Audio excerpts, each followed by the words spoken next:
En question principale, je reconnais maintenant la chef du deuxième groupe d'opposition. Merci, Madame la Présidente.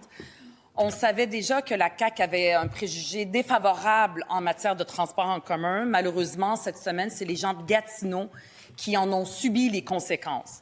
En matière de transport en commun, la CAQ me fait penser, vous savez, Madame la Présidente, quand j'étais jeune, je rentrais dans l'autobus, puis le chauffeur d'autobus me disait « avancez par en arrière ». C'est toujours la même chose, hein? Pour chaque projet de transport en commun, c'est la même rengaine. La CAQ puis les ministres font des annonces, ils coupent des rubans, puis après ça, ils se dégonflent, puis ils reculent. Depuis 8 ans, la CAQ a passé plus de temps à reculer sur des projets de transport en commun structurants qu'à les faire avancer et à les réaliser. Les gens de Québec l'ont vu, ils ont goûté à la médecine de la CAQ. Ça a pris toute une mobilisation pour qu'enfin ce projet-là avance. Puis les gens de Gatineau, ils veulent pas jouer dans le même film d'horreur de la CAQ. Le projet va bien, il est sur les rails, le bureau de projet fait un excellent travail, dans les coûts, tout va bien. Comme le dit l'adage, pourquoi réparer quelque chose s'il n'est pas brisé? En centralisant le projet, comme le fait la CAQ, dans les bureaux ici à Québec, au lieu de laisser le bureau de projet faire son travail, il fait perdre de l'argent puis du temps à tout le monde. Demain, je vais rencontrer la mairesse à Gatineau et elle est très, très inquiète. Est-ce que le premier ministre peut s'engager à laisser le bureau de projet faire son travail pour que le projet de tramway à Gatineau puisse voir le jour? La réponse du premier ministre. Oui, Madame la Présidente, j'ai eu l'occasion de rencontrer la mairesse de Gatineau. On a parlé de ce projet de tramway, qui est un projet complexe qui doit se coordonner avec le projet qui est à Ottawa, à côté.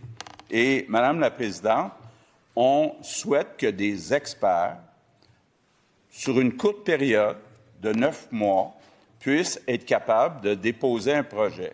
Donc, on a demandé à l'Agence Mobilité Infra-Québec de travailler en collaboration avec la Ville de Gatineau pour déposer un projet. Je pense que c'est comme ça qu'on doit travailler, utiliser des experts. C'est un dossier qui est complexe, qui doit être coordonné avec celui d'Ottawa. Donc, Madame la Présidente, faisons les choses correctement. Première complémentaire. Mais, Madame la Présidente, tout le monde a embarqué dans le projet. Les choses vont très bien.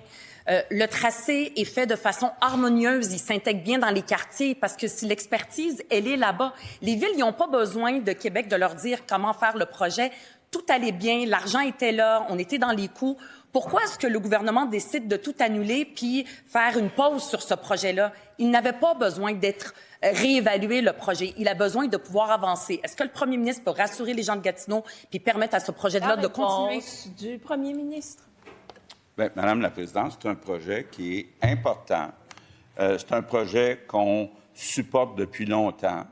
D'ailleurs, si la chef de Québec solidaire rencontre la mairesse demain, qu'elle demande à la mairesse quelle était l'opinion des dernières années, puis elle va voir si c'est pas aussi clair que ce qu'elle vient de dire. Maintenant, Madame Renée Amilcar, qui travaille pour Mobilité Infra-Québec, a travaillé sur le projet d'Ottawa.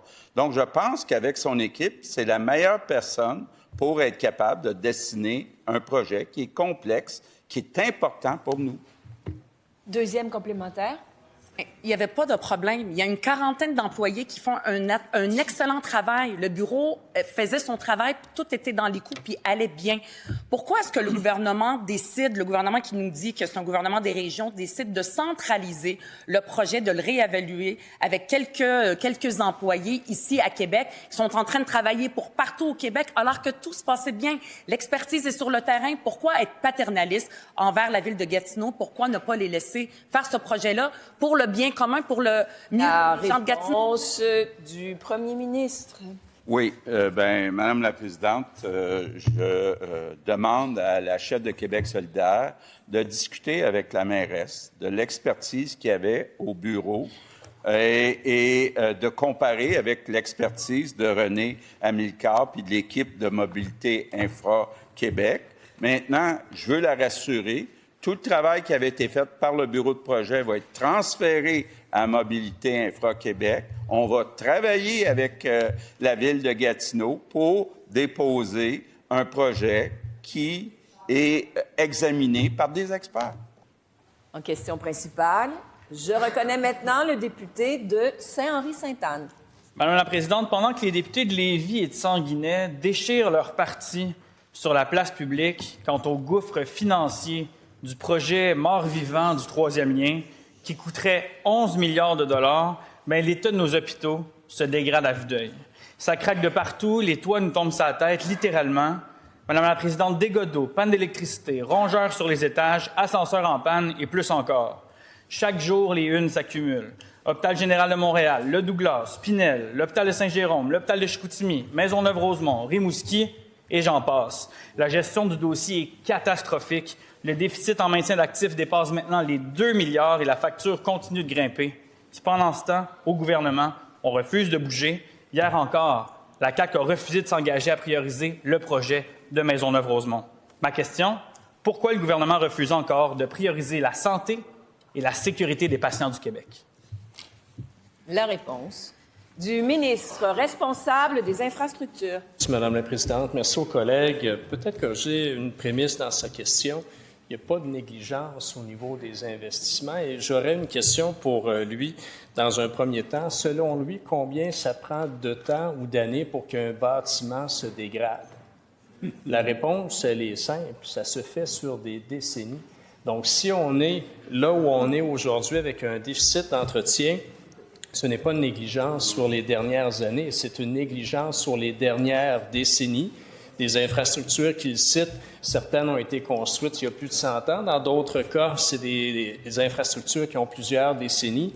Donc, la faute, s'il faut en identifier une, c'est les gouvernements précédents qui ont largement sous-investi dans le maintien de nos actifs. Situation qu'on est en train de corriger.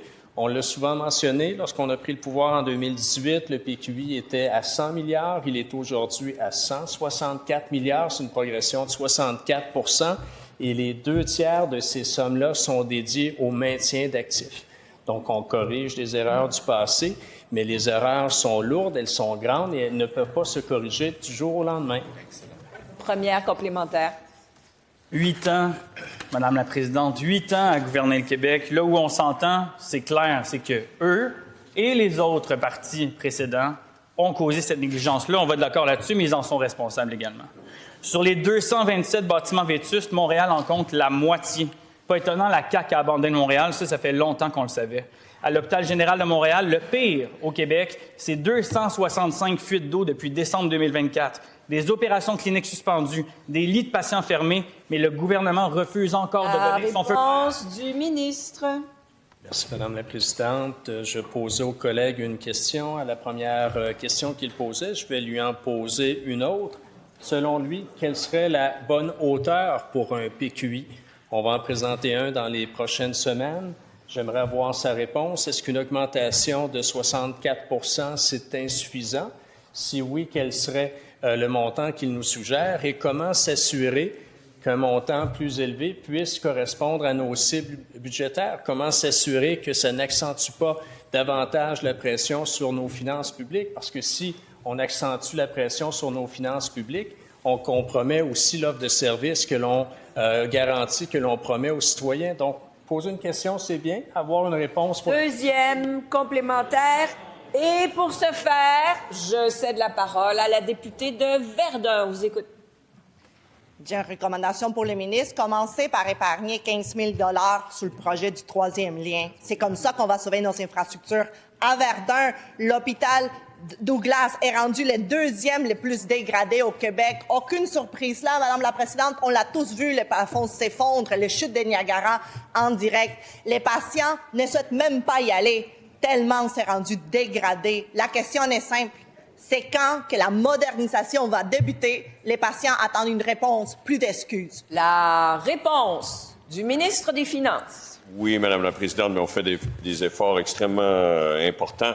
Une hausse de 64 depuis qu'on est au pouvoir, 11 milliards dans le dernier budget en réaction à la guerre tarifaire pour stimuler l'économie.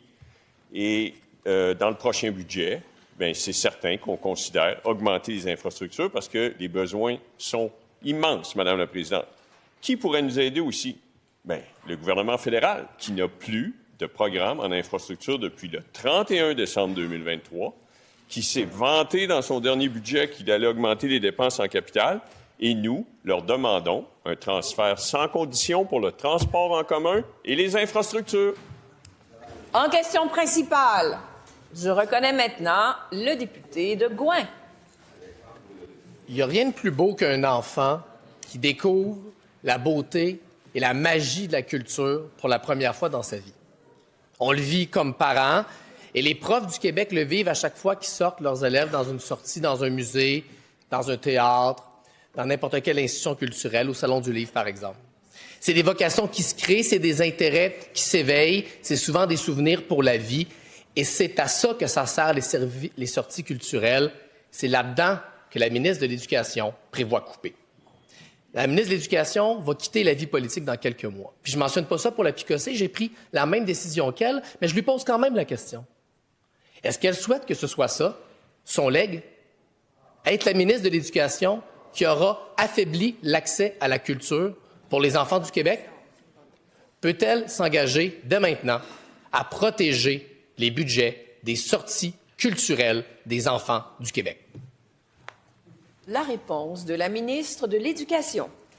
Merci, Madame la Présidente. Mon collègue sait très bien que l'exercice budgétaire qui est en cours présentement sera abouti par la présentation du prochain budget et on pourra, à ce moment-là, voir quels sont les budgets qui seront disponibles. Mais ceci étant dit, Madame la Présidente, je suis entièrement d'accord avec mon collègue sur l'importance de la culture au Québec, l'importance de la culture pour protéger notre nation, notre français, notre façon d'être, peut-être que l'importance que cette culture-là soit, je dirais, infusée dès le plus jeune âge à nos enfants, et l'école doit jouer un rôle fondamental dans cette notion-là. C'est pour ça que la culture fait partie intrinsèque du programme d'éducation, Madame la Présidente, et elle fera toujours partie intrinsèque du programme d'éducation.